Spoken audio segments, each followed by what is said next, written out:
Assalamualaikum warahmatullahi wabarakatuh. Perkenalkan, nama saya Bayi Siti Aptina Indira dengan NIM 20240110810273. Saya berasal dari kelas 2H, program studi Pendidikan Guru Sekolah Dasar, mata kuliah Pendidikan Kewarganegaraan yang diampu oleh Bapak Dosen Zedi Murtakin. Di sini saya akan mempresentasikan makalah saya yang berjudul Demokrasi Nasional. Di makalah ini terdapat pengertian, sejarah, dan prinsip-prinsip demokrasi nasional. Yang pertama, pengertian demokrasi nasional. Demokrasi nasional adalah demokrasi yang disesuaikan dengan kepribadian bangsa Indonesia. Artinya, nilai-nilai demokrasi seperti kebebasan berpendapat, pemilihan umum, dan kedaulatan rakyat diterapkan berdasarkan semangat Pancasila, gotong royong, dan musyawarah mufakat.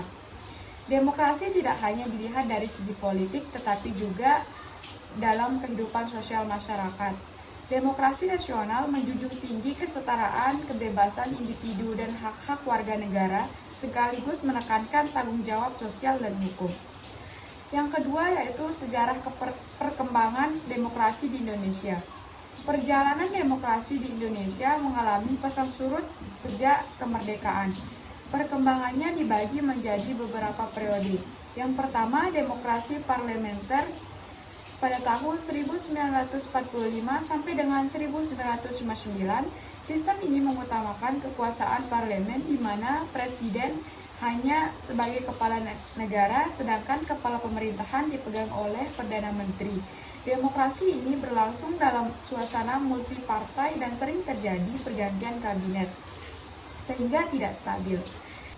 Yang kedua, demokrasi terpimpin pada tahun 1959 sampai dengan 1965. Dimulai dengan Dekret Presiden 5 Juli 1999, di mana Presiden Soekarno membubarkan konstituante dan kembali ke UUD 1945. Dalam sistem ini, kekuasaan lebih terpusat di tangan Presiden. Ideologi Nasakom atau nasionalisme agama dan komunisme berkembang, tetapi pada akhirnya menyebabkan konflik yang berpuncak pada peristiwa G30S atau PKI. 3.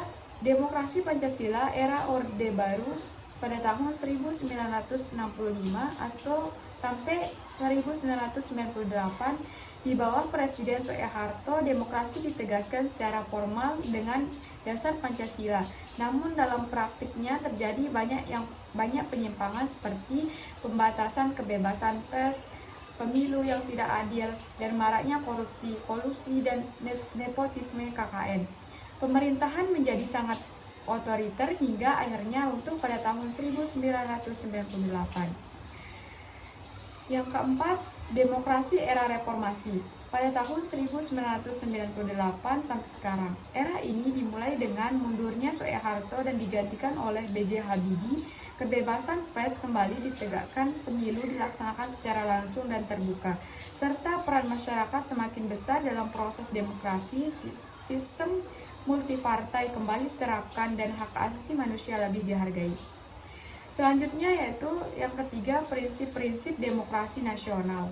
Demokrasi nasional mengandung prinsip-prinsip universal yang menjadi tolok ukur keberhasilan penerapannya. Prinsip-prinsip tersebut antara lain, yang pertama, pembagian kekuasaan mengacu pada teori trias politika oleh John Locke. Kekuasaan negara dibagi menjadi 3.